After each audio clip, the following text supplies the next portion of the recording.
dari Daniel pasal yang ke-6. Saudara-saudara, sejak hari pertama kita melihat bahwa Allah yang berdaulat itu terus menyertai para hambanya. Allah yang berdaulat itu terus menyertai para hambanya dan mendidik para penindas mereka untuk mengenal siapakah Allah yang berdaulat itu. Di dalam segala peristiwa kita melihat ada begitu penderitaan yang mereka alami, tetapi mereka tetap setia dari muda hingga masa tua. Saudara, dari pasal ayat 1 dari pasal 6 ayat 1 di sini ini muncul periode baru di dalam pemerintahan wilayah Babel. Nah, pada waktu itu Belsasar telah mati, ya, seperti kita bahas kemarin, Belsasar mati dan kini diganti oleh Darius orang Media. Saudara, berkaitan dengan Darius ini ada dua pendapat. Ada yang mengatakan bahwa ia adalah Gabaru yang diangkat menjadi gubernur daerah Babel oleh Koresi, Raja Persia, yang barusan mengalahkan kota Babel. Nah, yang berpendapat demikian ini berkata bahwa raja atau ia bisa disebut sebagai raja karena ia berfungsi selaku raja di daerah itu. Nah, bagi mereka penyebutan raja di dalam bagian ini, yaitu memakai kata Aram, bahasa Aram yaitu kata Malka, itu mempunyai arti yang lebih luas daripada raja. Jadi bukan Malka itu mewakili raja dan bisa juga dipakai bukan hanya secara spesifik untuk raja. Jadi Malka ini bagi orang memerintah pun itu bisa dipakai dengan sebutan raja. Nah, saudara, pendapat yang kedua mengatakan bahwa Darius orang Media itu sebenarnya adalah sama dengan Koresi. Satu orang, dua nama. Bagi mereka yang berpendapat demikian berkata bahwa ada contoh-contoh lain dari raja yang memakai nama yang berbeda waktu mereka memerintah di Babel. Misalnya nama Tiglat-Pileser III, Raja Asyur pada 745 sampai 727 sebelum Masehi. Nah, ia juga disebut sebagai Pul setelah ia menjadi Raja Babel pada tahun 729. Saudara, dan putranya Salmaneser V yang menjadi Raja Asur itu memakai nama Ululai sebagai Raja Babel. Jadi sudah ada contoh bahwa satu raja itu bisa mempunyai dua nama. Itu sebabnya yang berpendapat demikian mengatakan bahwa Darius itu nama lain dari Koresi. Saudara, lalu dari dua pendapat ini mana yang benar? Jadi awal-awal ini kita sudah diperhadapkan dengan pemikiran para ahli. Saudara, yang mengatakan Darius adalah Koresi itu menambah data demikian, bahwa sejarah Nabonidus dan sejarah Koresi itu Raja Nabonidus itu anak dari Nebukadnezar, saudara Belsasar itu ya.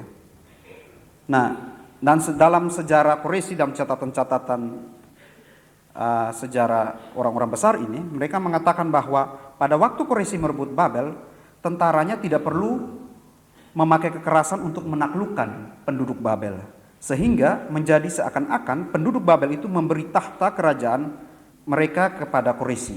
Itu sebabnya di Alkitab sini mengatakan bahwa Darius orang Media menerima pemerintahan, jadi bukan naik tahta, gitu ya. Jadi masyarakat itu senang terhadap pemerintahan tentara-tentara Koresi, gitu, sehingga mereka menyerahkan dengan sepenuh hati kepada Koresi. Dan mesti diingat bahwa saat itu Belsasar setelah mati.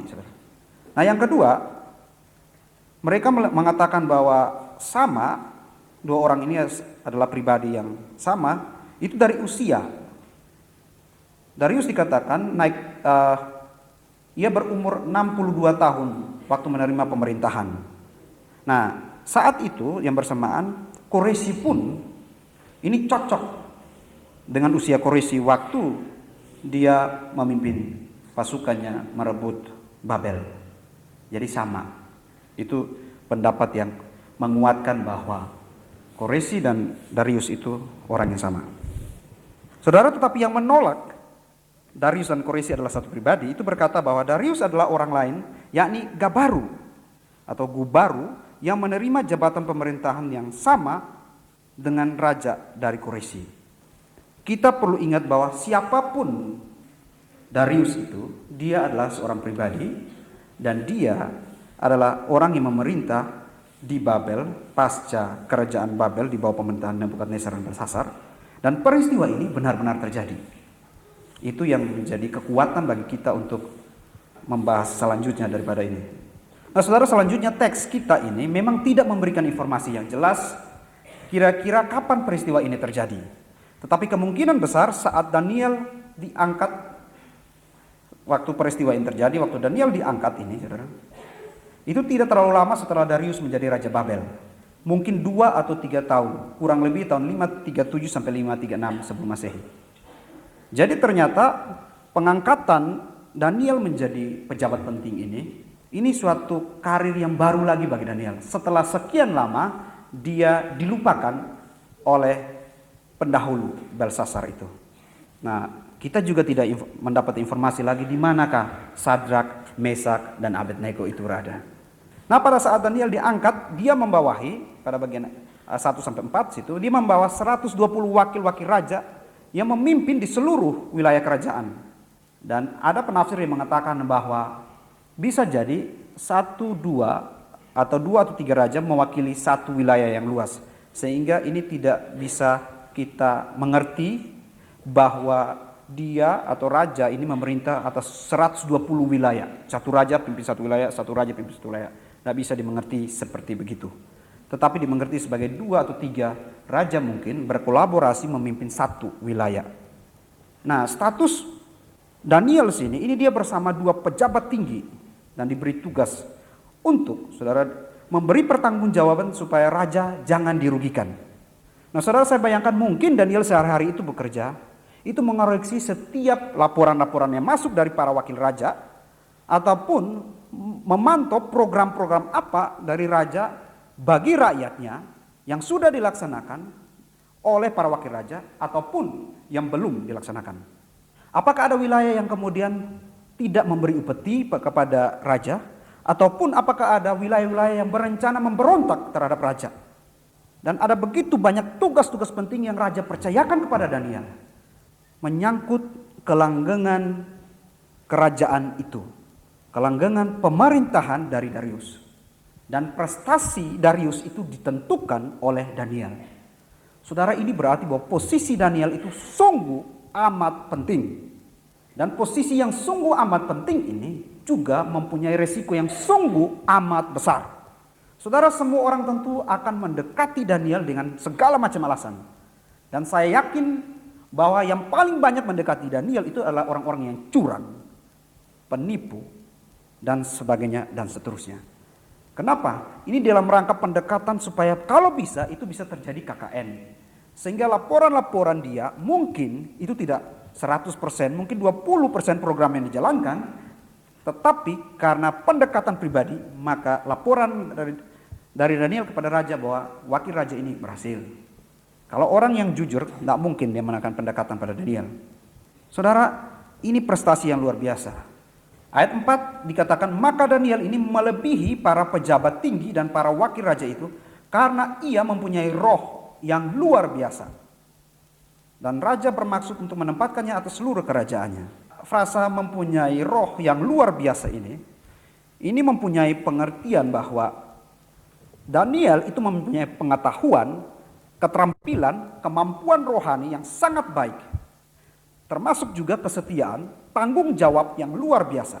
Karena itu, saudara, Darius ketika memperhatikan ini dan merasakan karya Daniel, maka dia bermaksud untuk memberikan promosi jabatan yang lebih tinggi kepada Daniel atas seluruh kerajaan. Mungkin seperti Perdana Menteri. Saudara, saya pikir Raja Darius ini sangat beruntung punya bawahan seperti Daniel yang sudah pandai takut akan Tuhan. Dalam hal-hal urusan kerajaan terampil. Tidak ada celah atau suatu kesalahan dalam relasi dengan Tuhan, oke banget. 3 kali sehari dia berdoa. Saudara, dengan bahasa modern sekarang, Daniel ini adalah orang mempunyai IQ, EQ, SQ, dan apa lagi. Oke banget, saudara. IQ itu kemampuan akali, EQ itu kemampuan afektif berelasi, SQ itu kemampuan kehidupan rohani yang baik. Nah, saudara, luar biasa. Dan semua ini tercermin di dalam karir dan pekerjaannya. Terampil. Dan semua itu untuk menjadi berkat bagi orang-orang di mana Tuhan tempatkan dia. Saudara membaca Daniel ini, kadang-kadang saya ada semacam rasa, waduh, jarang ya ada orang seperti Daniel. Masih muda dia tampan, gitu ya, pandai, rohani baik, EQ baik, jadi pujaan semua orang, termasuk lawan jenis pasti. Siapa yang tidak mau mencari seperti Daniel? Saudara, itu Daniel luar biasa. Nah, pada zaman ini pun saya percaya ada begitu banyak orang percaya yang kemudian Tuhan menempatkan dalam posisi-posisi yang penting. Tetapi kita juga banyak mendengar bahwa banyak orang percaya yang kemudian mempunyai kemampuan yang luar biasa dalam berpikir cerdas. Saudara. Kemampuan, keterampilan mengelola suatu pekerjaan. Mantap. Tapi lemah di dalam berelasi. Selalu ada kurangnya. Kalau kehidupan rohaninya baik, saudara, maka kemampuan berpikirnya biasa-biasa saja. Kalau kehidupan rohaninya baik, kemampuan berpikirnya baik, sombongnya minta ampun. Bergaul pilih-pilih orang. Gitu. Bergaul pilih-pilih yang kaya, saudara. Tak bisa komplit satu pribadi, sosok pribadi seperti Daniel. Dan kalau Alkitab memaparkan begini, maka itu berarti bahwa ada manusia seperti ini, maka semua orang percaya pun bisa seperti ini. Bisa seperti ini. Kemampuan, kecerdasan akali luar biasa. Relasi yang baik. Relasi dengan Tuhan juga yang baik. Saudara, ada banyak siswa mahasiswa yang seringkali kita lihat bukan di tempat ini, yang rohaninya baik. Mungkin doanya mengalahkan Daniel. Kalau Daniel 3 kali, dia 10 kali sehari. Saudara, kemudian dia hidup mendapat fasilitas-fasilitas yang baik. Papa mama yang baik, saudara. Kemampuan ekonomi yang baik, kuliah di kampus yang baik, saudara. Malah dapat hal yang baik, sampai kakak KTB-nya baik, sampai bergelar tinggi prof. Diberikan kemampuan, semua fasilitas Tuhan kasih. Tapi tidak memanfaatkan itu dengan baik, saudara. Takut Tuhan sih sungguh-sungguh, melayani sih sungguh-sungguh. Tapi giliran belajar, tunggu dulu, sharing. Wah, sharing sama adik KTB, keasikan sharing sampai lupa belajar. Bagaimana mungkin kemudian Tuhan bisa memberkati dia untuk menempatkan posisi yang penting untuk mengubah satu sistem atau menjadi garam dan terang bagi dunia? Karena dia biasa-biasa saja, saudara. Daniel ini begitu pandai bukan hanya karena Tuhan memberikan kepandaian yang langsung jadi, saudara. Tentu dia belajar, tentu dia mengembangkan diri, memakai semua kesempatan, semua fasilitas yang Tuhan berikan pada waktu dia menjadi pejabat tinggi, dan juga mengembangkan bakat dan talenta dia, sehingga akhirnya dia menjadi orang yang nomor wahid di kerjaannya. Saudara, mungkin kita diberikan kemampuan yang berbeda-beda oleh Tuhan. Dan prinsip talenta ada diberikan 5, 2, dan 1, saudara. Tetapi apakah kita sudah mengembangkan itu sedemikian rupa, sehingga betul-betul waktu Tuhan mengutus kita di dalam wilayah kita, areal pelayanan kita, maka kita menjadi berkat di sana. Sangat efektif, efisien di sana. Tuhan tidak menuntut lebih daripada kita. Kalau Daniel itu dikasih yang kemampuan yang sangat brilian, Tuhan pun kasih kepada kita kemampuan yang sangat brilian di dalam ukuran Tuhan. Tuhan sudah membagi jatah masing-masing. Engkau kemampuan 5, maka kembangkan kalau bisa sampai S3, profesor, doktor. Saudara-saudara, kalau kita mempunyai kemampuan yang kemudian 2, kembangkan itu luar biasa. Seringkali anak-anak Tuhan itu perlu mencontohi orang-orang dunia yang belajar sungguh-sungguh, kemudian menjadi berkat sungguh-sungguh di wilayah di mana Tuhan tempatkan. Tapi seringkali kita terlalu manja. Bapa, tolong hambamu. Bapa, aku memasrahkan seluruh hidup saya kepadamu. Kesannya rohani, saudara. Kesannya semua serahkan saja pada Tuhan. Ini berarti bergantung kepada Tuhan dan lari dari tanggung jawab mengembangkan diri. Tapi biarlah kita menjadi orang-orang yang bergantung kepada Tuhan untuk bertanggung jawab. Artinya kita belajar sungguh-sungguh, mengembangkan talenta kita, kemudian Tuhan memberkati kita dan menjadikan kita menjadi berkat di tempat di mana Tuhan utus. Saudara, tokoh Daniel ini cocok sekali bagi kita yang melayani, yang terlibat di dalam pelayanan perkantas dunia siswa, mahasiswa maupun alumni. Berapa banyak adik KTB yang sungguh-sungguh kehidupan rohaninya baik, tetapi waktu naik semester itu sungguh-sungguh menyedihkan. Kita perlu memikirkan satu hal yang ini. Ada banyak KTB yang baik. Kakak KTB-nya minta, mana daftar nilaimu? Saudara, mana daftar KHS-mu, hasil nilaimu? Dan dari situ KKTB-nya melihat dan membantu, menolong, mengembangkan kemampuan akademik. Sehingga orang-orang yang mengikuti KTB itu bukan hanya rohaninya baik, saudara, tetapi juga dia bisa berprestasi. Bukan karena dia bisa berprestasi, kan memaksimalkan kemampuan yang Tuhan berikan. Kalau misalnya dia hanya bisa dapat IP 3, saudara, ataupun IP 2,75, maka biarlah dia mendapat IP seperti itu. Tapi kalau dia mempunyai kemampuan lebih dan bisa mencapai 3 koma, dan dia belajar asal-asalan, dia dapat 2 koma, itu berdosa terhadap Tuhan. Saudara, kita perlu untuk mengembangkan kemampuan kita, mengembangkan talenta yang Tuhan berikan. Saudara, ada alumni-alumni pun demikian, saudara. Tuhan tempatkan di posisi-posisi yang penting untuk mengubah bangsa ini. Saudara, dunia membutuhkan orang-orang seperti Daniel. Kita yang diberi kesempatan untuk dididik di dalam KTB ini, kemudian diharapkan dapat bertumbuh secara maksimal menjadi berkat bagi lingkungan di mana Tuhan tempatkan kita. Mari kita belajar dari Daniel, mengembangkan semua yang Tuhan berikan menjadi berkat yang efektif, efisien bagi lingkungan di mana Tuhan utus. Setelah kemudian kita lihat pasal 5 ayat 5 sampai 10, itu tantangan hidup orang beriman. Saudara-saudara, hidup orang beriman itu ibarat ungkapan maju kena, mundur kena. Maksudnya, kalau takut Tuhan, jujur, berintegritas, selalu saja ada musuh dari orang yang tidak percaya. Tetapi kalau tidak tekun, tidak beriman, hidup menyatu dengan kejahatan dunia, maka akan berhadapan dengan Tuhan. Karena Tuhan berkata, anak yang kukasihi akan kutegur dan kuajar. Saudara, jadi hidup orang Kristen itu, yang beriman itu, berada di antara dua ketegangan ini. Tarikan dunia begitu luar biasa, tapi tuntutan Tuhan untuk hidup saleh itu juga tinggi. Daniel itu masuk dalam kondisi yang demikian juga, saudara. Dia orang yang beriman, kemudian jujur, berintegritas di mana Tuhan tempatkan, tapi dia mendapat perlawanan dan tantangan juga yang begitu kuat. Tantangan itu, saudara, datang dari para pejabat tinggi. Mereka mencari-cari alasan untuk mendakwa dia.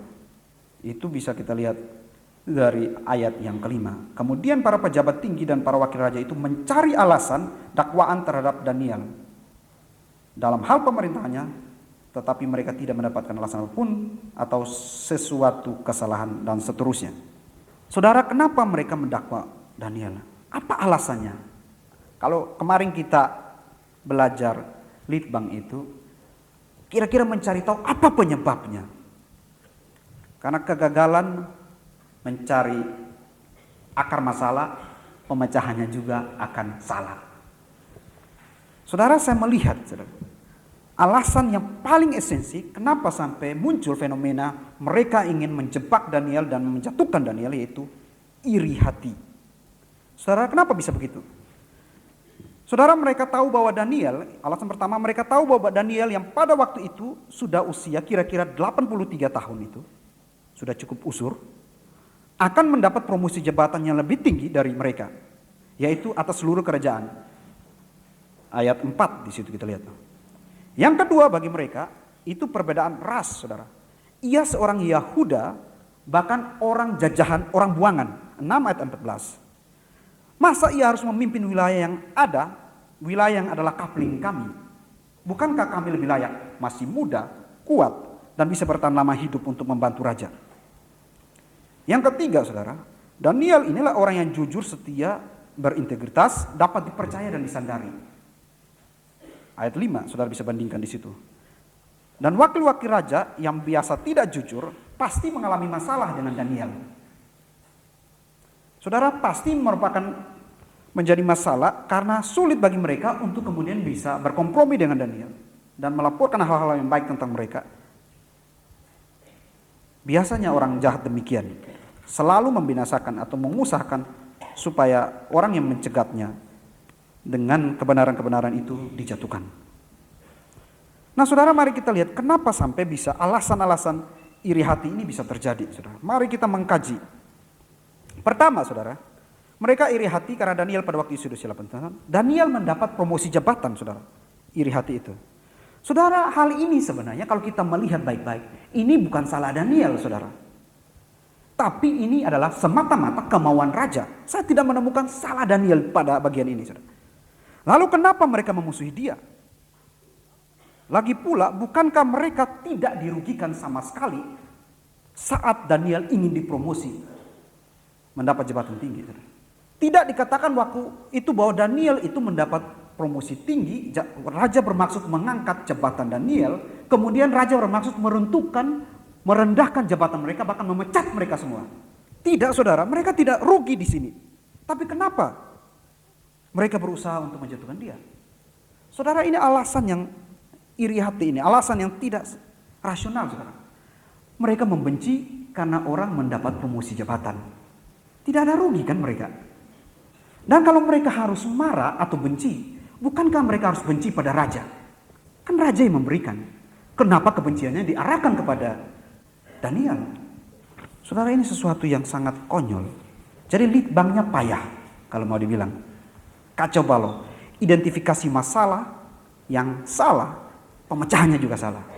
Harusnya mereka sadar bahwa mereka tuh lagi iri hati, ubah diri, bukannya membuat aksi-aksi macam-macam menjatuhkan orang lain. Gitu ya. Saudara, yang kemudian dia orang buangan. Saudara, ini pun tidak bisa dipakai alasan yang cukup kuat untuk mereka iri hati kepada dia.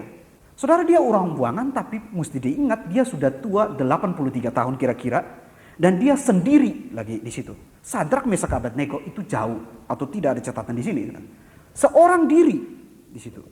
Nah, seorang diri persoalannya dia bukan merugikan kerajaan, dia bukan merugikan raja, tetapi dia justru menjadi berkat bagi raja, justru menjadi berkat bagi rakyat di mana Darius memerintah, saudara. Kepandaian dia itu bukan untuk dirinya sendiri, dia tidak korup, saudara. Integritas dia itu nyata sekali di dalam membangun kerajaan itu. Siap bekerja dengan baik. Lalu kenapa orang-orang ini merasa dirugikan, merasa terancam? Ini paranoid sekali orang-orang demikian. Yang ketiga, saudara, ia jujur dapat dipercaya, sehingga harusnya mereka meneladani orang-orang seperti ini, saudara. Apa kesalahannya waktu orang jujur? Apa kesalahannya waktu orang itu mau hidup benar, saudara? Tidak ada salahnya. Waktu orang mau hidup benar, waktu orang mau ikut jujur, kok iri hati? Saudara, kesimpulannya apa? Kita bisa simpulkan bahwa mereka yang iri hati ini sebenarnya masalahnya itu bukan pada orang yang mereka tumpahkan skala kekecewaan mereka, tetapi masalahnya ada pada mereka sendiri. Diri mereka sendiri yang kemudian mencari korban orang lain. Nah, orang-orang yang demikian ini sangat jahat. Kenapa, saudara? Karena iri hati itu terjadi di dalam. Itu sebabnya iri hati. Iri hati itu bagian dosa yang sangat dalam, dan itu sulit untuk diteliti, diamati oleh orang lain ataupun oleh diri dia sendiri kalau dia tidak peka terhadap yang satu ini. Itu iri hati. Jahat sekali. Itu sebabnya di luar tampaknya manis minta ampun, senyumnya sumringah. Wah, gayanya hebat, gitu ya. Selamat ya. Waduh, luar biasa. Atau macam-macam, saudara. Tetapi kebusukan di hati, kejahatan di hati. Daniel merasakan ini, saudara. Saya yakin 3 pejabat tinggi yang bekerja bersama-sama dengan dia itu pasti relasinya baik, saudara. Di depan manis-manis, di belakang racun, saudara. Orang-orang yang iri hati ini bukan hanya jahat, saudara, tapi jiwa mereka belum merdeka. Jiwa mereka masih terpenjara, yaitu tidak mampu melihat keberhasilan orang lain, tidak mampu melihat sukacita orang lain, tidak bisa melihat orang lain itu senang. Bahaya sekali demikian, saudara. Iri hati itu tanda tak mampu, adalah dosa kedagingan yang dilarang oleh Allah. Bandingkan Galatia 5 ayat 20. Dan iri hati ini adalah dosa yang bisa mendatangkan bencana besar, bahkan kematian. Sejak manusia mula-mula, Kain dan Habel. Kain merasa iri hati kepada Habel karena persembahannya tidak diindahkan. Kemudian membunuh adiknya. Kejadian 4 ayat 4-6. Dan para lawan Daniel ini mengikuti pola yang sama. Mau menjebak Daniel, menghancurkan dia selama-lamanya. Saudara-saudara, saya tidak tahu apa yang saudara gumulin sekarang yang bergejolak di hati saudara ketika saudara mendengar kata iri hati. Tapi yang saya tahu, dosa iri hati ini tidak pandang bulu. Apakah engkau baru ikut KTB? Apakah engkau sudah dibina KTB sampai ke tebe lanjutan sampai misi? atau engkau sudah menjadi alumni, atau kita sudah menjadi orang-orang besar, sudah begitu lama melayani, sudah bertahun-tahun melayani, dia tidak peduli, saudara. Dia hadir dan senantiasa bercokol kuat cukup lama. Kalau bisa selama-lamanya di hati setiap orang, percaya maupun belum percaya. Setiap orang yang menyatakan melayani Allah ataupun yang belum melayani Allah. Saudara, kita renungkan bersama. Apakah kita bersuka cita ketika kita melihat rekan-rekan kita mendapat promosi jabatan atau kesempatan untuk maju? Itu tester, alat tes pertama.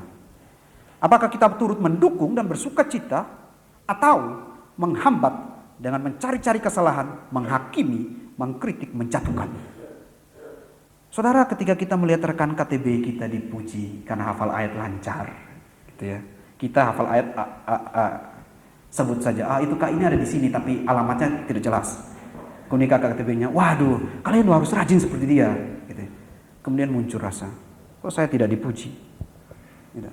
Cari-cari alasan, ya kak, memang dia hafal begitu, tapi itu juga baru tadi dia hafal di sini kak, sebelum kak datang. Gitu ya. Kecil saudara, tapi itu mendidik jiwa yang tidak merdeka. Kenapa? Kakak memuji dia, kita kan tidak dirugikan. Kenapa kita harus iri hati? Kadang-kadang itu hadir di dalam interaksi dalam KTB, di dalam kepanitiaan, di dalam kepengurusan pun itu bisa terjadi. Apabila ada seorang rekan yang ditunjuk, sudah menurut kakak kamu yang cocok MC. Padahal yang satu ini juga sudah latihan. Oke, kalian tiga orang latihan, nanti baru dipilih di antara satu. Mungkin yang suka cari identitas diri ini sudah siapkan baju. Kalau bisa jas, bukan jas warna hitam, hitam, kuning, merah, pelangi lah. Sudah siap lengkap. Kemudian kakaknya bilang ini, kelihatannya kamu MC baik, gitu. Karena kakaknya baik, puji dulu. Tetapi, gitu. Tetapi bagaimana kalau kamu MC di hari terakhir saja, pas acara kebersamaan? Wah, repot ini. Sudah siap semua. Lalu siapa kak yang jadi MC? Itu si A itu. Nampaknya dia lebih kompak dengan pemusik. Pulang wajahnya suka pepaya lonjong gitu ya. Tuhan, kok begitu ya? Saya sudah menyiapkan diri sungguh-sungguh, rohani, saudara. Di dalam hati berkecamuk. Kenapa dia yang tampil, bukan saya? Kenapa? Kita sama-sama latihan. Satu angkatan, KTB lanjutan sama-sama. Doktrin jelas. Kadang-kadang ujian doktrin dari kakak KTB, saya nilai lebih dari dia. 9,5, dia 9. Tapi kenapa dia yang maju? Ini hal-hal kecil yang kemudian bisa membuat kita tidak bisa menyenangkan Allah secara bebas. Hati kita itu masih terpenjara. Jiwa kita itu tidak bisa melihat orang senang. Kadang-kadang kita sulit melihat junior kita, adik-adik kita itu berkembang. Kita tidak bermaksud mematikan dia untuk tidak berkembang, tetapi kita bermaksud untuk kita yang berkembang. Dia tunggu dulu. Saudara, ini bahaya sekali. Karena tak tampak di luar. Kalau kita orang yang marah-marah, itu bisa dinasihati kakak KTB untuk kamu orangnya temperamental, suka marah, high tension. Gimana kalau kamu ubah perlahan-lahan? Tapi iri hati itu yang tampak manis. Sehingga kita bisa melihat, waduh, adik kita tuh bertumbuh dengan baik. Waduh, dia bisa bekerja sama gitu ya. Luar biasa gitu. Tak tampak. Saudara, lalu bagaimana kita bisa mencegah ini, saudara? Saudara, mari kita lihat sekilas berkaitan dengan kisah Yohanes Pembaptis dan Tuhan Yesus. Di dalam Yohanes 3 ayat 27 sampai 30. Saudara, kisahnya kira-kira demikian, saudara. Pada waktu itu Yesus kemudian sudah pergi melayani. Dan yang membaptis Tuhan Yesus, di dalam Yohanes 3, itu ya, ayat 23 sampai 30. Dan sebelumnya ayat ini, Tuhan Yesus itu mulai melayani. Dan yang mengupgrade atau yang memperkenalkan Tuhan Yesus itu Yohanes Pembaptis. Dan Yohanes Pembaptis ini begitu dikagumi oleh semua orang karena dia begitu keras dan dia begitu menantang orang-orang Yahudi pada waktu itu untuk bertobat. Pada waktu pembaptisan di Sungai Yordan, dia mengatakan, hai engkau keturunan ular beludak. Keberanian ketegasannya diakui oleh semua orang yang mendengar khotbah dia, saudara. Dan pada waktu itu, waktu mau membaptis, Tuhan Yesus datang, saudara. Dan Yohanes Pembaptis yang memperkenalkan Tuhan Yesus Dan kemudian Yohanes Pembaptis tampaknya pelayanan dia mulai menurun atau biasa saja, tetapi pelayanan Yesus yang kemudian berkembang luar biasa. Nah, muncul cobaan bagi Yohanes Pembaptis melalui para muridnya. Mereka mengatakan bahwa nampaknya Tuhan Yesus itu pun yang engkau Yohanes perkenalkan dan baptis itu kemudian dia mulai bertumbuh, berkembang pelayanannya dengan luar biasa. Dia membaptis orang juga, padahal tidak membaptis. Nah, ini suatu bentuk dari memanas-manasi Yohanes Pembaptis. Saudara, siapa yang tidak panas sebagai manusia biasa ya? Waduh, dia tampil lebih luar biasa. Saya kan yang memperkenalkan dia. Oh, sekarang dia luar biasa, saudara. Sebagai hati yang normal, hati manusia, muncul kemudian rasa iri hati yang luar biasa. Kenapa dia tampil luar biasa?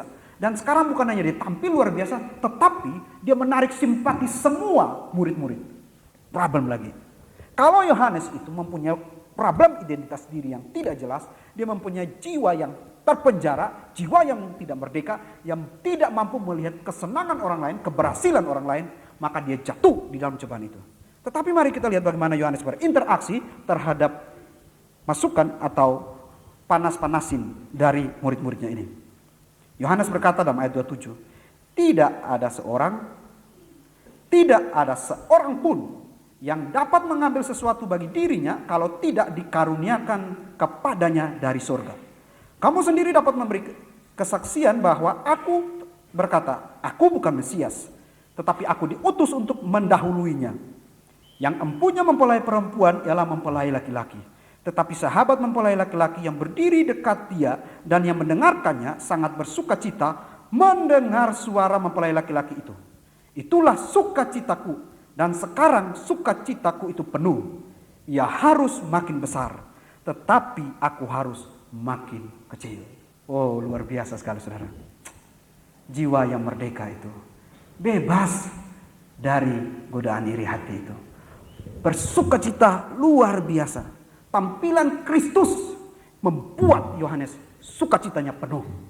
Tidak ada kepahitan, kedengkian, iri hati.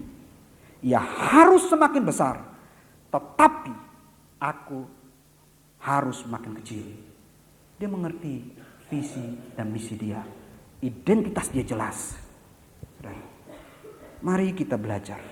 Bertahun-tahun. Mungkin ada orang berkata, saya bergumul untuk yang satu ini dan masih terpenjara. Belajar dari Yohanes yang berpikir bagaimana dia mencegah keirihatian. Dia mengatakan bahwa semua yang dimiliki orang lain bukan datang daripada dirinya sendiri, tapi itu hanya karena anugerah. Pemahaman yang luar biasa yang sekaligus menjadi obat iri hati, penyembuhan iri hati. Kita bersyukur pada Dokter Yohanes di sini. Luar biasa memberi resep yang kuat. Saudara-saudara, beberapa waktu yang lalu ketika masih di seminari, kami itu biasanya ada pelajaran homiletika, itu khotbah, saudara. Dan kita dilatih untuk kemudian bagaimana mimik yang baik, gerakan tangan yang baik. Kalau ada 3 hal, tidak bisa saudara ada 3 hal pada 5, saudara. Bukan gitu ya. Kalau khotbah murka maka bikin muka yang buruk benar, murka. Tapi kalau khotbah damai sejahtera, oh luar biasa. Gitu. Jadi ada damai gitu. Jadi mimik pun diperhatikan, intonasi pun diperhatikan, logika berpikir diperhatikan, penggalian juga diperhatikan.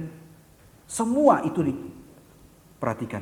Dan kita berlatih khotbah di semua mahasiswa dari master tingkat atas, mahasiswa tahun tingkat atas sampai tingkat bawah. Saudara, itu saat-saat yang paling menegangkan. Dan setelah itu kita harus khotbah di depan para dosen. Dosen hermeneutik, perjanjian lama, perjanjian baru gitu. Perjanjian sekarang, segala macam perjanjian gitu. Dan juga saudara, dosen yang mengajari kita. Dan pada umumnya orang yang kemudian tampil di depan itu selalu mendapat serangan yang namanya tinggi hati.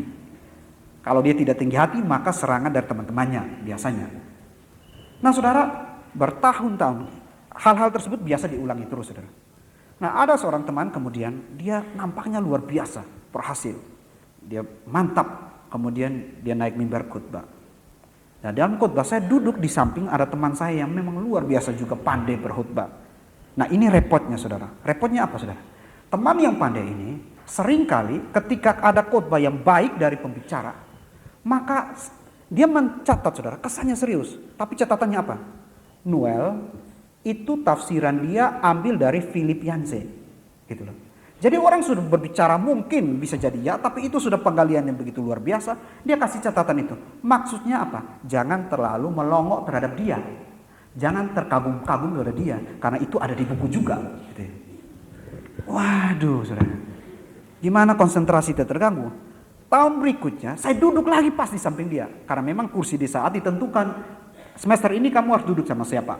Semester depan juga duduk sama siapa, ditandai. Saudara tidak bisa pindah di kursi itu. Nah, kalau saudara duduk sama dia, atau dapat sama teman yang baik, menyenangkan, gitu ya. Laki-laki sama laki-laki tentunya, bukan laki-laki sama perempuan. Nah, kalau saudara dapat sama teman yang kurang menyenangkan, atau yang sakit panas dalam atau giginya copot, saudara tahu sendiri. Waktu saudara nyanyi, saudara harus tarik diri sedikit, karena hawanya. Saudara. Jadi, saya duduk bersama-sama dia terus menerus duduk bersama dia. 1 tahun. Saudara, di satu sisi itu membuat saya berpikir, iya ya begitu. Terpengaruh oleh kekritisan dia, terlalu kritis alias tukang kritik. Dan itu berat sekali berjuangnya. Dan setelah dia tamat, enak dia keluar, sayanya yang payah. Setiap kali orang khotbah, pikiranku, loh kok begitu ya? Alurnya gak bisa begitu, harusnya begini. Loh kok pengucapannya begitu ya? Waduh, itu harus begini. Orang berhasil, kita yang sewan, saudara. Saudara, suatu kali kemudian suatu sore kita berbincang-bincang. Ada rumusan yang penting yang kemudian saya dapat di sini. Kalau orang itu maju, kalau orang itu berhasil, bukan dari dirinya sendiri, tetapi Tuhan yang berkarunia. Kalau dengan demikian, kalau kita iri hati kepada dia, maka iri hatilah kepada Tuhan. Engkau akan dapat akibatnya, saudara. Karena Tuhan yang memberi. Pada waktu dia lahir, dia tidak pernah meminta, Tuhan berikan saya kemampuan kecerdasan yang luar biasa. Dan Tuhan pun tidak pernah menawarkan kepada dia, kamu mau dapat berapa? Mau cerdas seperti Habibie atau seperti Pak Yohanes Surya? Saudara, kalau Tuhan menanyakan pada saya bilang, saya tidak mau seperti mereka, mau melebihi mereka. Iya kan? Kita pasti akan memilih kalau Tuhan tuh berdiskusi waktu sebelum kita gitu ya, sebelum keluar dari kandungan ibu. Tuhan berdiskusi, kita akan minta yang terbaik. Kalau Tuhan tanya kamu mau seperti apa fisikal? Oh, saya mau tinggi sekali seperti mimpi Nebukadnezar sampai ujung-ujung langit. Sehingga semua orang melihat. Tapi Tuhan tidak pernah meminta atau berdiskusi dengan kita mau dapat berapa. Saudara. Semua itu ada karunia Tuhan. Kalau dia mau kasih berapa itu hak prerogatifnya Tuhan.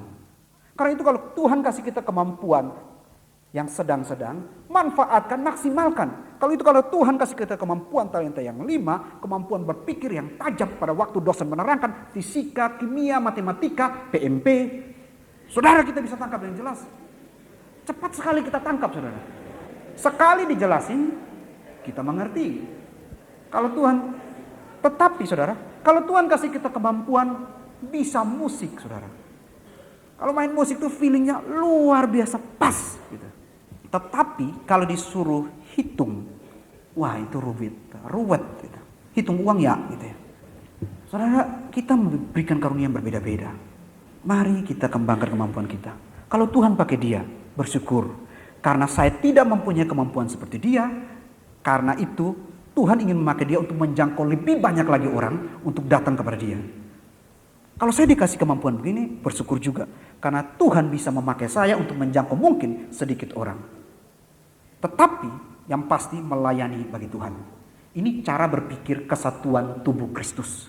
Ada yang kepala, ada yang kuku, ada yang mata, ada yang kaki, ada organ-organ bagian dalam. Lengkap, saudara. Konsep pemikiran tubuh Kristus ini harusnya menjiwai kita di dalam melayani. Ada yang bagus, kiranya Tuhan berkati dia terus. Kiranya Tuhan terus memberkati dia. Menjadi berkat bagi banyak orang. Ada yang mungkin bagus juga dalam kapasitas tidak sama dengan yang paling bagus. Kiranya Tuhan memberkati dia. Supaya dia bisa bermanfaat bagi orang lain juga. Mari saudara, kita berjuang. Bukankah KTB itu kelompok tumbuh bersama? Nah, tidak bisa tumbuh bersama kalau iri hati itu masih tetap kita pelihara. Iri hati itu tidak akan hilang sampai seumur hidup kita. Dia akan bercokol di situ. Karena itu cara yang tepat bagi iblis untuk dipakai untuk menghancurkan kita. Selama kita melayani, dia selalu ada. Tapi satu resep Yohanes berkata, tidak ada seorang pun yang dapat mengambil sesuatu bagi dirinya kalau tidak dikaruniakan kepadanya dari surga. Mari kita bebaskan jiwa kita yang tidak merdeka. Bebaskan diri kita dari iri hati. Senang melihat orang berhasil memiliki konsep tubuh Kristus, menjadi berkat bagi sesama dimanapun Tuhan pakai. Dengan demikian kita bisa memuji Allah dengan ku mau menyenangkanmu. Luar biasa. Lahir dari hati yang murni, hati yang bersih. Ketika pulang camp ini, pesan saya, satu pesan kita semua, pesan Tuhan, bebaskan dirimu dari iri hati. Karena itu masalah yang paling prinsipil, yang menghambat kehidupan rohani, yang mengacaukan tubuh Kristus. Saudara, mari kita lihat berikut pada pembacaan Daniel. Mari kita lihat beratnya ancaman atau tantangan itu, saudara. Rancangan yang sangat licin, lihai. Ini 3L yang luar biasa dipakai, saudara. Pertama, saudara, mereka tahu bahwa Daniel itu akan diangkat menjadi pemimpin dari sisi pemerintahan. Kemudian apa mereka pakai serangannya? Mereka mencari-cari kesalahannya dalam sisi pemerintahan dia. Apakah ada celah? Saudara, ini luar biasa strategi. Analisanya tepat kali ini. Dia mau memimpin karena itu cari kelemahannya. Supaya raja terpukul dan tidak jadi pilih dia. Dicarilah dalam pemerintahan. Dia tidak ada kesalahan sedikit pun, saudara. Yang berikut, saudara, cari lagi. Kemudian mereka menemukan, nah ini dia. Kehidupan rohani dia. Dan itu memang tidak bisa tidak meleset. Pasti terjadi pada Daniel. Saudara, mereka mendapati bahwa ternyata Daniel itu orang yang biasanya berdoa 3 kali sehari. 3 kali sehari Daniel berdoa. Saudara, waktu mendapati kelemahan Daniel ini, maka mereka bergegas-gegas, gitu ya. Ternyata mereka sudah mengamati lama tentang Daniel, mencari-cari celahnya, saudara, dalam kehidupan.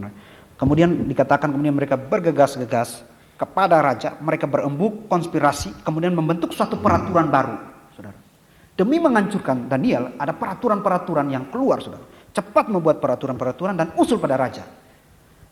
Saudara, dalam ayat 7 kemudian sampai ayat ke-11 ini mereka membuat peraturan-peraturan, kemudian mengusulkan pada raja, dan pada waktu mereka mengusulkan, saudara, mereka menipu, saudara. Usulan itu mereka mengatakan bahwa 30 hari kalau orang tidak meminta atau memohon kepada raja, maka dia harus dibuang ke gua singa. Dibuang dan dikunyah oleh singa. Saudara, dan mereka berbohong itu tampak dari mereka katakan bahwa semua pejabat tinggi, saudara, semua pejabat tinggi, kemudian para wakil raja itu sudah bersepakat dan setuju untuk mengusulkan usulan itu. Saudara, dan kita lihat respons raja pada waktu usulan itu diberikan. Dikatakan sebab itu Raja Darius membuat surat perintah dengan larangan itu. Saudara, langsung, saudara. Pada waktu mereka bermufakat untuk mengusulkan usulan tersebut, Darius langsung, tanpa tanya, saudara, dia langsung. Kenapa dia begitu langsung meresponi akan usulan raja ini, saudara? Saudara, pertama, karena raja itu tidak menyadari bahwa ia tertipu, dan karena semua pejabat dan wakil raja itu sudah setuju, tertipu karena demikian. Jadi dia ikut saja suara mayoritas, suara terbanyak, saudara. Yang kedua, lagi pula dengan menyetujuinya, maka tidak ada yang merugikan dia secara pribadi. Dia tidak akan rugi sedikit pun, malah diuntungkan. Karena apa? Dalam 30 hari seluruh penyembahan dari seluruh rakyat di wilayah kekuasaannya itu menyembah kepada dia. Tidak akan menyembah kepada manusia atau dewa, kecuali kepada dia, saudara. Itu berarti penyembahan dia kepada dia itu sejajar dengan penyembahan kepada dewa. Selama ini kemungkinan besar di dalam diri dia ada menyimpan suatu keinginan untuk kemudian bukan hanya diakui sebagai raja, tetapi diakui sebagai dewa. Itu sebabnya ini kesempatan. Syukur-syukur dalam 30 hari aku disamakan dengan dewa, disembah. Saudara, ini demi kepentingan dia sendiri, saudara. Demi untuk kemuliaan dia sendiri, dia tidak berhati-hati, tetapi gegabah di dalam mengambil keputusan. Ya, langsung menandatangani usulan dan membuat ketetapan itu. Dia orang yang sangat gegabah, sangat pragmatis, tidak berpikir panjang, saudara. Hal-hal yang prinsipil itu diabaikan demi kepentingan pribadi dia. Kalau saya senang, tidak peduli orang lain mau mati di situ. Jadi prinsipnya bersukacita di atas penderitaan orang lain. Ini tipikal raja yang demikian. Saudara belajar dari bagaimana orang-orang ini, dari bagaimana Daniel ini mendapat tantangan yang begitu berat. Daniel jujur, integritas, kehidupan doa yang baik. 3 kali sehari dia berdoa. Itu kiranya merentangkan pemahaman teologis kita atau pemahaman rohani kita. Sering kali kita mendengar bahwa orang berpikir, aduh kali ini celaka. Oh mungkin tadi pagi tidak saat teduh ya. Oh mungkin doa kurang ya. Oh mungkin tidak ke gereja. Tapi kok sudah ke gereja? Berapa kali? 3 kali. Oh ya 1 kali tidak ke gereja. Kadang-kadang kita berpikir bahwa kalau kita kehidupan rohani yang baik, saudara, ketika kita doanya baik, hidup itu nyaman, aman, tentram. Tidak, saudara. Di sini Daniel sebelum peristiwa ini dia sudah biasa berdoa 3 kali. Dia sudah biasa berdoa 3 kali. Hidup hubungan pribadi dengan Tuhan yang begitu kuat. Itu tidak menjamin bahwa orang itu bebas dari tantangan, rintangan hidup. Apalagi tidak mempunyai kehidupan rohani yang baik. Pemahaman rohani kita kiranya tetap dan terus berkembang dalam kasus ini. Yang kedua, belajar dari kesalahan Darius yang tidak pikir panjang, gegabah dan ambil keputusan. Dalam ambil keputusan ini, saudara mari membuat kita untuk lebih berhati-hati.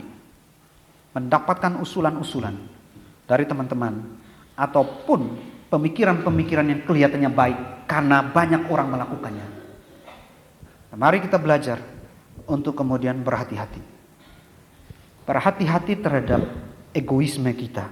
Supaya jangan keinginan pribadi kita itu merasa terjawab dengan usulan-usulan yang datang. Kemudian kita mengiyakannya. Maka orang lain pun menjadi korban akibat keinginan pribadi kita. Saudara, mari kita lihat teks ayat yang ke-11, saudara. Bagaimana respon Daniel. Ayat 11, demi didengar Daniel bahwa surat perintah itu telah dibuat, pergilah ia ke rumahnya. Di dalam kamarnya atas ada tingkap-tingkap yang terbuka ke arah Yerusalem. 3 kali sehari ia berlutut dan berdoa serta memuji Allahnya seperti yang biasa dilakukannya. Saudara, respons Daniel ini yang nyata dikatakan bahwa dia berdoa, saudara. Saudara, pada waktu itu Daniel adalah orang yang seorang diri yang sudah tua, saudara. 83 tahun itu sudah cukup tua dan tidak mungkin bisa melawan mereka. Di sini dikatakan bahwa Daniel tidak bersuara apapun dan diam. Langsung dia berdoa, saudara. Tetapi saya yakin, saudara, Daniel itu bukan robot yang tidak mempunyai perasaan, saudara. Daniel pun bisa merasakan bagaimana dia dikhianati oleh para musuh dia, saudara. Setiap hari dia hidup bersama-sama dengan mereka, pejabat tinggi, 2 pejabat tinggi minimal, mereka biasa berdiskusi. Tapi kali ini di depan senyum, di belakang menusuk, saudara. Dan Daniel menghadapi seperti demikian. Dan Daniel ini yang paling mungkin itu membuat dia bersedih, saudara. Karena pada waktu itu dia seorang diri dan kepada raja relasi yang baik. Selama ini dia tidak pernah merugikan raja. Kalau raja bertanya, dia memberikan masukan-masukan, pertimbangan-pertimbangan yang baik kepada raja. Selama ini dia tidak pernah berbuat salah kepada raja. Tapi kenapa raja berani mengambil keputusan tanpa meminta pertimbangan dia? Oh saudara, Daniel masih merasa bahwa raja ini kenapa begitu gegabah? Bukankah setiap kali pertimbangan itu diberikan, itu pasti keputusan-keputusan itu dibuat pasti meminta pertimbangan saya. Karena Daniel tokoh yang penting, mempunyai pemahaman yang baik dan itu pun diakui oleh raja. Tapi kenapa selama ini relasi kita baik, tapi tega-teganya menghancurkan saya? Saudara, menyedihkan sekali berada dalam posisi Daniel. Sendiri di sana menghadapi singa-singa yang siap menerkam.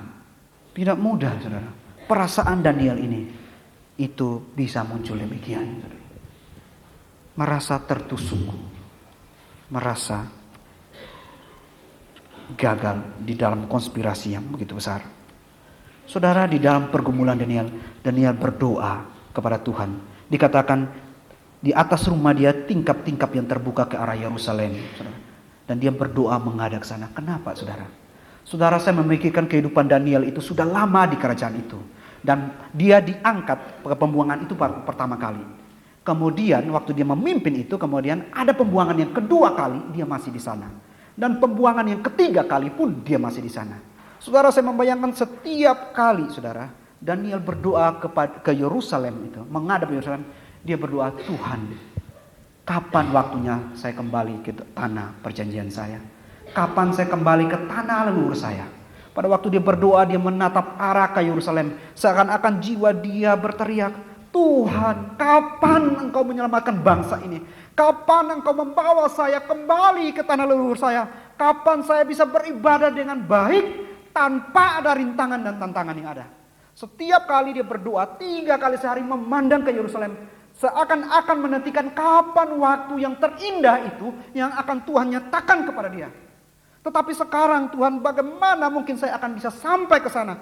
83 tahun sudah usia saya. Dan usia bertahun-tahun, puluhan tahun saya nantikan momen yang sangat penting itu. Kembali ke tanah leluhur saya.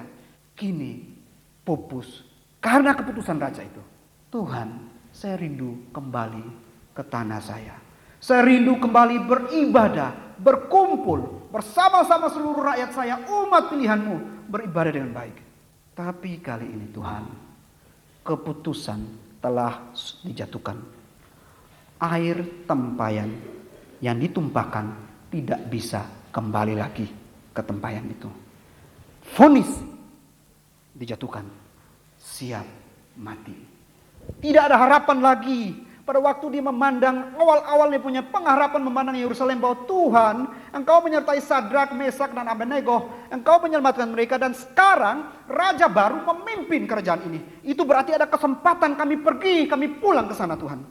Terlalu berat hidup menderita di tanah ini Tuhan. Tetapi kini tiba saatnya raja baru itu, harapan saya kembali muncul. Engkau menempatkan saya di posisi yang penting untuk memberikan pertimbangan kepada raja, supaya bisa membawa saya pulang ke sana. Tapi sekarang Tuhan, keputusan itu begitu jahat, harapan pupus. Di dalam doa-doa dia, tangisan dia naikkan kepada raja. Kalau tadi dia berdoa bersemangat yang penuh pengharapan, sekarang dia menatap Yerusalem itu dengan tatapan yang kosong. Kesedihan mendalam. Doa dia lahir pergumulan yang dalam. Daniel bertelut dan berdoa di sana. Memohon belas kasihan Tuhan untuk menyertai. Saudara, pergumulan begitu kuat, begitu dalam, memohon permohonan Tuhan. Saudara, apa hasil pergumulan dia, saudara? Pada waktu itu saya yakin bahwa Daniel memperoleh penghiburan daripada Tuhan. Itu sebabnya, saudara, dia berdoa dan memuji Allah-Nya. Pasca pergumulan itu, dia mampu memuji Tuhan di dalam doa-doa dia. Ada satu keyakinan, aku menyertai kamu, jalani. Saudara, ini pergumulan Daniel, seorang buangan, menghadapi ketetapan keputusan raja yang begitu bengis. Mari kemudian kita lanjutkan bagaimana raja dan para musuhnya bertindak. Dalam ayat 13, sewaktu lawan Daniel menemukan kesalahan, mereka lalu menghadap raja, memastikan raja kembali. Saudara, itu dalam kata, bukankah Tuanku mengeluarkan suatu larangan supaya setiap orang dalam 30 hari menyampaikan permohonan kepada salah satu dewa atau manusia, kecuali kepada Tuanku ya raja, akan dilemparkan dalam gua singa? Jawab raja, perkara ini telah pasti menurut undang-undang orang Media dan Persia yang tidak dapat dicabut kembali. Raja merasa pasti sekali. Dia tidak tahu bahwa sahabat dekatnya ini adalah korban dari ketetapannya. Saudara, lalu kata mereka kepada raja, Daniel, salah seorang buangan orang Yahuda itu, tidak mengenakan Tuhan itu. Kaget minta ampun raja, saudara. Setelah raja mendengar itu ayat 15, maka sangat sedihlah dan ia mencari jalan keluar untuk melepaskan Daniel. Bahkan sampai matahari masuk, ia masih berusaha menolongnya. Ini sampai matahari masuk menunjukkan sepanjang hari keseriusan dia mencari jalan keluar untuk menolong. Saudara, pada waktu dia berpikir demikian, saudara, para lawan ini terus mendesak dia.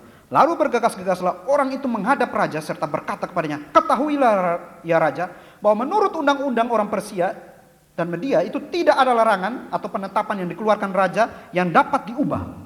Jadi sekali ketetapan itu ditetapkan tidak bisa diubah. Kejebak dia dengan ketetapan dia sendiri. Sesudah itu, there's no other choice. Tidak ada pilihan lain. Raja memberi perintah, lalu diambilnya Daniel dan dilemparkan ke dalam gua singa. Keputusan yang gegabah tadi membuat sahabat dekatnya korban di tangannya sendiri. Dia berkata, Allahmu yang kau sembah dengan tekun, dialah kiranya yang telah melepaskan engkau. Saudara, kesannya raja ini begitu bersedih karena memikirkan nasib daripada Daniel. Saudara, kesannya begitu luar biasa. Tetapi kalau kita melihat dari cara-cara dia, saudara, ini bentuk penyesalan dia yang sungguh atas kesalahan mengambil keputusan itu. Menyesal, saudara, karena orang yang tidak disangka-sangkanya itu terjebak di dalam ketetapan dia, keputusan dia yang gegabah itu, saudara. Lihat respon raja terhadap itu. Lalu pergilah raja ke istananya, berpuasalah ia semalam-malaman. Ia tidak menyuruh datang penghibur, dan ia tidak dapat tidur. Saudara. Raja yang sembrono ambil keputusan ini bersikap demikian. Memperhatikan kesannya sangat bersedih, dan memang dia bersedih karena keputusan dia yang tidak dipertimbangkan matang-matang, hanya kepentingan diri sendiri. Saudara-saudara, kisah selanjutnya dikatakan ayat 20, pagi-pagi sekali ketika fajar menyingsing, bangunlah raja dan pergi dengan buru-buru ke gua singa. Saudara. Ketika ia melihat ke gua itu, berserulah ia kepada Daniel dengan suara sayu. Berkatalah ia kepada Daniel, Daniel, hamba Allah yang hidup. Gitu ya, kira-kira demikian. Sayu-sayu itu seperti apa ya, kira-kira gitu ya. Allahmu yang kau sembah dengan tekun telah sanggupkah ia menyelamatkan engkau dari singa-singa itu? Tiba-tiba dia berubah menjadi orang Solo, saudara. Lalu kata Daniel sopan, ya raja kekalah hidupmu. Allahku telah mengutus malaikatnya untuk mengatupkan mulut singa-singa itu sehingga mereka tidak mengapa-apakan aku. Karena ternyata aku tidak bersalah di hadapannya, tetapi juga terhadap tuanku ya raja, aku tidak melakukan kejahatan. Saudara, Daniel begitu sopan. Kalau saya jadi Daniel, sudah tak sembunyi, tak ambil kotoran singa, tunggu dia lewat, buang ke wajahnya. Siapa suruh gegabah mengambil keputusan demikian? Karena itu saya tidak akan dibuang ke gua singa, ke gua kakak-kakaknya singa mungkin ya. Tapi Daniel mengatakan apa? Ya raja, kekalah hidupmu. Saudara, tidak ada dendam sekalipun di hati Daniel. Tidak ada, saudara. Tetap setia. Dan dia menyatakan bahwa Allah dia itu adalah saksinya. Dia tidak bersalah. Allah dia yang membuktikan ketidakbersalahannya. Di hadapan raja, di hadapan Allah, dia bersih. Saudara, luar biasa pimpinan Tuhan. Tuntunan Tuhan kepada Daniel pada waktu itu. Ini pembelajaran yang perlu kita lihat. Kalau kita tidak bersalah, gitu ya, Tuhan yang akan bertindak melawan kita. Hendaklah kita beriman seperti Sadak, Mesak dan Abednego.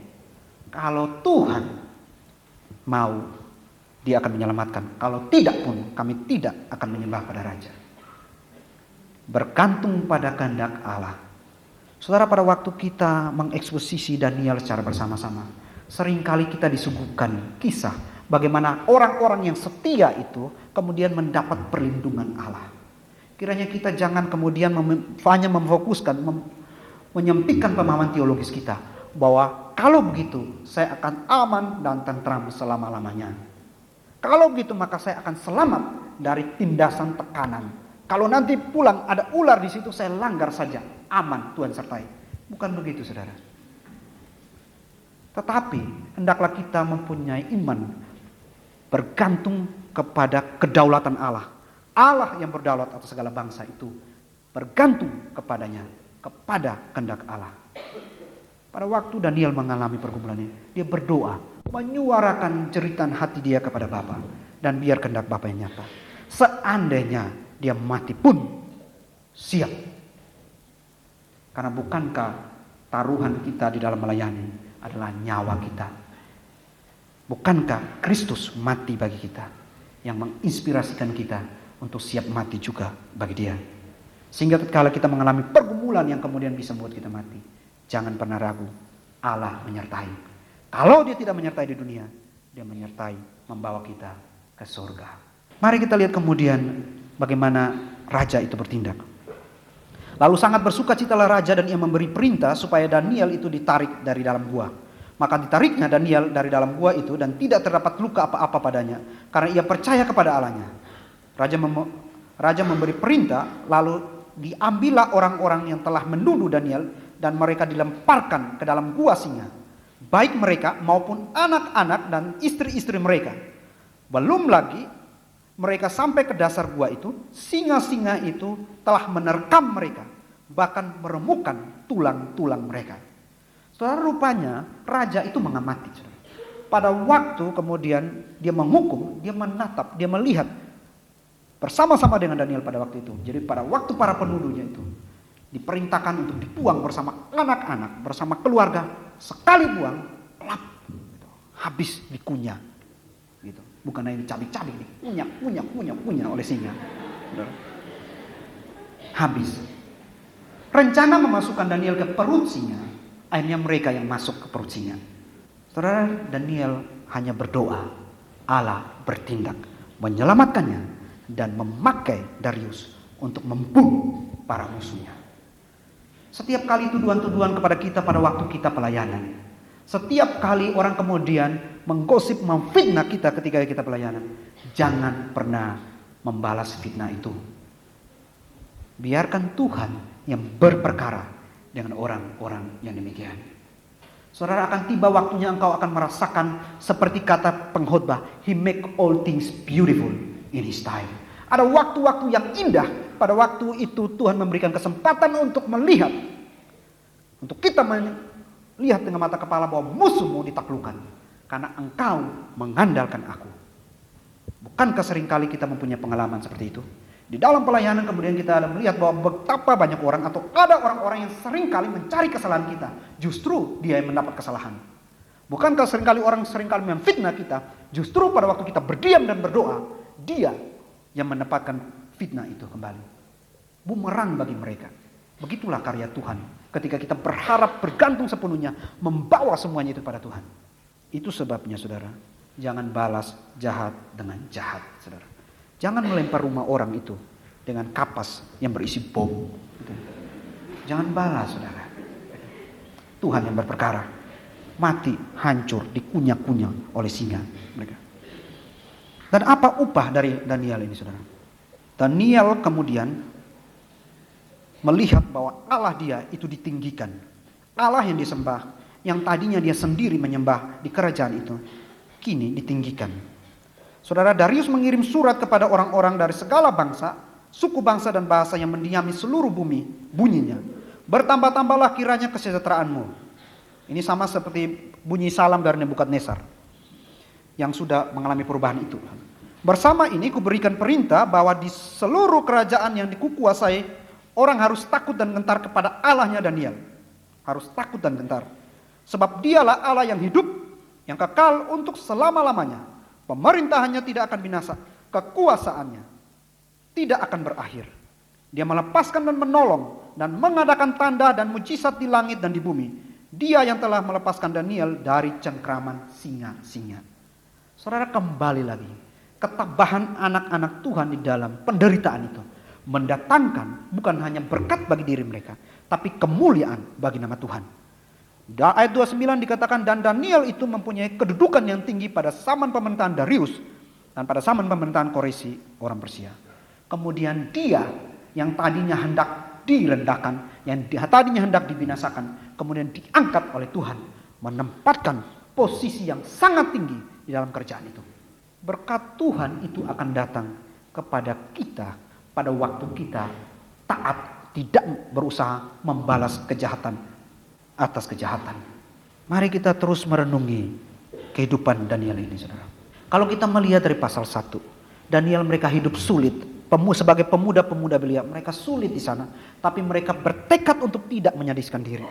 Kalau kemudian kita melihat pada pasal yang kedua, bagaimana Daniel itu menerjemahkan mimpi dan akhirnya mereka semua bebas dari raja yang jahat itu. Dan pasal yang ketiga, bagaimana Sadrak, Mesak, dan Abednego itu kemudian bertekad untuk tetap tidak menajiskan diri, tetap tidak menyembah raja, dan Tuhan menyertai mereka menyelamatkan. Pada pasal keempat kita lihat bagaimana Tuhan Allah semesta langit itu mendidik raja, kemudian ada Nebukadnezar yang bertobat, Belsasar kemudian yang bodoh itu mati di dalam kebodohannya.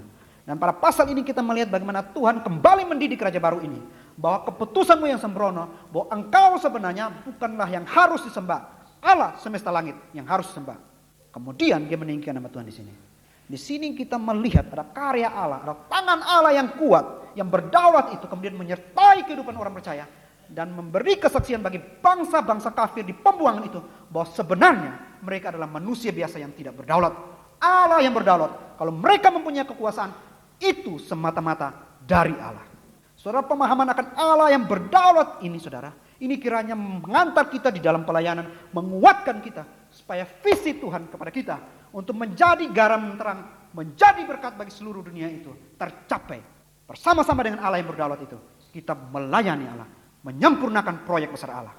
Tetapi saudara, mari kita membebaskan diri kita dari hal-hal yang membuat pelayanan itu terganggu, yang pada dasarnya itu tersembunyi di dalam batin kita, di dalam relung-relung hati kita yang tidak bisa diamati oleh orang lain, hanya bisa diamati oleh Allah.